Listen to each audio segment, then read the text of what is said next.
ಎರಡನೇ ಪಾದಯಾತ್ರೆ ಕೂಡ ಪ್ರಾರಂಭ ಮಾಡ್ತೀನಿ ಅಂತ ಇದ್ದಾರೆ. ಖಂಡಿತ ಅದ್ರ ಬಗ್ಗೆ ನಾವೇನು ಚರ್ಚೆ ಮಾಡಿಲ್ಲ. ಕೆಲವು ಹಿರಿಯರ ಅಭಿಪ್ರಾಯವನ್ನು ವ್ಯಕ್ತಪಡಿಸಿದ್ದಾರೆ. ಸರ್, ಇವತ್ತು ಕೂಡ ನಿಮ್ಮದೇ ನಾಯಕರು ವಿಜಯೇಂದ್ರ ಅವ್ರನ್ನ ರಾಜ್ಯಾಧ್ಯಕ್ಷ ಸ್ಥಾನದಿಂದ ಇಳಿಸ್ಬೇಕಂತ ಹೇಳ್ಬಿಟ್ಟು ಒಂದು ಮಹತ್ವದ ಸಭೆ ಮಾಡ್ತಾ ಇದ್ದಾರೆ. ಅದ್ರ ಬಗ್ಗೆ ಏನು ಹೇಳ್ತೀರಾ ಸರ್? ಇದೇನು ನನಗೇನು ಹೊಸದೇನಲ್ಲ. ಯಡಿಯೂರಪ್ಪನವರು ತಂದೆಯವರ ರಾಜಕೀಯ ಜೀವನದಲ್ಲೂ ಕೂಡ ಈ ರೀತಿ ಹೋರಾಟಗಳು, ಸವಾಲುಗಳು ಎಲ್ಲವೂ ಕೂಡ ನಾನು ನೋಡ್ಕೊಂಡು ಬಂದಿದ್ದೇನೆ. ನಾನೀಗ ರಾಜ್ಯದ ಅಧ್ಯಕ್ಷನಾಗಿ ಮೊದಲ ಬಾರಿ ಶಾಸಕ ಆಗಿರ್ತಕ್ಕಂಥ ಸಂದರ್ಭದಲ್ಲಿ ಅನೇಕ ಸವಾಲುಗಳು ನನ್ನ ಮುಂದೂ ಕೂಡ ಇದೆ. ಈ ಸವಾಲನ್ನು ಧೈರ್ಯವಾಗಿ ಎದುರಿಸ್ತಕ್ಕಂಥ ಶಕ್ತಿ ಆ ಭಗವಂತನ ದಯಪಾಲಿಸಿದ್ದೇನೆ. ಎಲ್ಲರ ಹಿರಿಯರ ವಿಶ್ವಾಸಕ್ಕೆ ತೆಗೆದುಕೊಂಡು ನಾನು ಅದರ ಪಕ್ಷವನ್ನು ಮುನ್ನಡೆಸ್ತಕ್ಕಂಥ ಏನೋ ಒಂದು ಜವಾಬ್ದಾರಿಯನ್ನು ನಮ್ಮ ರಾಷ್ಟ್ರೀಯ ನಾಯಕರು ನೀಡಿದ್ದಾರೆ. ಅದನ್ನು ಯಶಸ್ವಿಯಾಗಿ ನಿರ್ವಹಿಸ್ತೇನೆ. ಮುಂದೂ ಕೂಡ ತೆಗೆದುಕೊಂಡು ನಿಮ್ಮದೇ ಪಕ್ಷದಲ್ಲಿ ಈ ಥರ ಸಮಸ್ಯೆ ಯಾಕೆ ಅಂತ ಸರ್?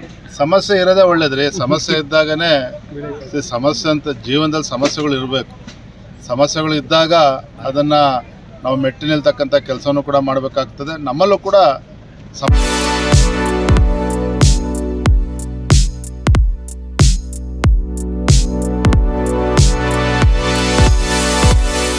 ಸಮಸ್ಯೆಗಳಿದಾಗ ನಮಗೂ ಕೂಡ ಇನ್ನೂ ವಿಶ್ವಾಸ ಜಾಸ್ತಿ ಆಗ್ತದೆ. ಹಾಗಾಗಿ ಸಮಸ್ಯೆ ಬಂದಾಗ ಓಡಿ ಹೋಗ್ತಕ್ಕಂಥ ಜಾಯಮಾನ ಯಡಿಯೂರಪ್ಪನವ್ರದ್ದು ಅಲ್ಲ, ನಂದು ಅಲ್ಲ.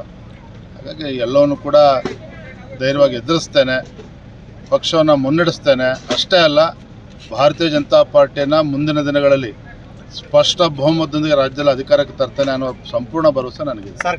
ಎರಡನೇ ಪಾದಯಾತ್ರೆ ಕೂಡ ಪ್ರಾರಂಭ ಮಾಡ್ತೀನಿ ಅಂತ ಇದ್ದಾರೆ. ಖಂಡಿತ ಅದ್ರ ಬಗ್ಗೆ ನಾವೇನು ಚರ್ಚೆ ಮಾಡಿಲ್ಲ. ಕೆಲವು ಹಿರಿಯರ ಅಭಿಪ್ರಾಯವನ್ನು ಸರ್, ವ್ಯಕ್ತಪಡಿಸಿದ್ದಾರೆ. ಇವತ್ತು ಕೂಡ ನಿಮ್ಮದೇ ನಾಯಕರು ವಿಜಯೇಂದ್ರ ಅವ್ರನ್ನ ರಾಜ್ಯಾಧ್ಯಕ್ಷ ಸ್ಥಾನದಿಂದ ಇಳಿಸ್ಬೇಕಂತ ಹೇಳ್ಬಿಟ್ಟು ಒಂದು ಮಹತ್ವದ ಸಭೆ ಮಾಡ್ತಾ ಇದ್ದಾರೆ. ಅದ್ರ ಬಗ್ಗೆ ಏನು ಹೇಳ್ತೀರಾ ಸರ್? ಇದೇನು ನನಗೇನು ಹೊಸದೇನಲ್ಲ. ಯಡಿಯೂರಪ್ಪನವರು ತಂದೆಯವರ ರಾಜಕೀಯ ಜೀವನದಲ್ಲೂ ಕೂಡ ಈ ರೀತಿ ಹೋರಾಟಗಳು, ಸವಾಲುಗಳು ಎಲ್ಲವೂ ಕೂಡ ನಾನು ನೋಡ್ಕೊಂಡು ಬಂದಿದ್ದೇನೆ. ನಾನೀಗ ರಾಜ್ಯದ ಅಧ್ಯಕ್ಷನಾಗಿ ಮೊದಲ ಬಾರಿ ಶಾಸಕ ಆಗಿರ್ತಕ್ಕಂಥ ಸಂದರ್ಭದಲ್ಲಿ ಅನೇಕ ಸವಾಲುಗಳು ನನ್ನ ಮುಂದೂ ಕೂಡ ಇದೆ. ಈ ಸವಾಲನ್ನು ಧೈರ್ಯವಾಗಿ ಎದುರಿಸ್ತಕ್ಕಂಥ ಶಕ್ತಿ ಆ ಭಗವಂತನ ದಯಪಾಲಿಸಿದ್ದೇನೆ. ಎಲ್ಲರ ಹಿರಿಯರ ವಿಶ್ವಾಸಕ್ಕೆ ತೆಗೆದುಕೊಂಡು ನಾನು ಅದರ ಪಕ್ಷವನ್ನು ಮುನ್ನಡೆಸ್ತಕ್ಕಂಥ ಏನೋ ಒಂದು ಜವಾಬ್ದಾರಿಯನ್ನು ನಮ್ಮ ರಾಷ್ಟ್ರೀಯ ನಾಯಕರು ನೀಡಿದ್ದಾರೆ. ಅದನ್ನು ಯಶಸ್ವಿಯಾಗಿ ನಿರ್ವಹಿಸ್ತೇನೆ. ಮುಂದೂ ಕೂಡ ತೆಗೆದುಕೊಂಡು ನಿಮ್ಮದೇ ಪಕ್ಷದಲ್ಲಿ ಈ ಥರ ಸಮಸ್ಯೆ ಯಾಕೆ ಅಂತ ಸರ್? ಸಮಸ್ಯೆ ಇರೋದೇ ಒಳ್ಳೇದ್ರಿ. ಸಮಸ್ಯೆ ಇದ್ದಾಗನೇ ಸಮಸ್ಯೆ ಅಂತ ಜೀವನದಲ್ಲಿ ಸಮಸ್ಯೆಗಳು ಇರಬೇಕು. ಸಮಸ್ಯೆಗಳು ಇದ್ದಾಗ ಅದನ್ನು ನಾವು ಮೆಟ್ಟಿ ನಿಲ್ತಕ್ಕಂಥ ಕೆಲಸನೂ ಕೂಡ ಮಾಡಬೇಕಾಗ್ತದೆ. ನಮ್ಮಲ್ಲೂ ಕೂಡ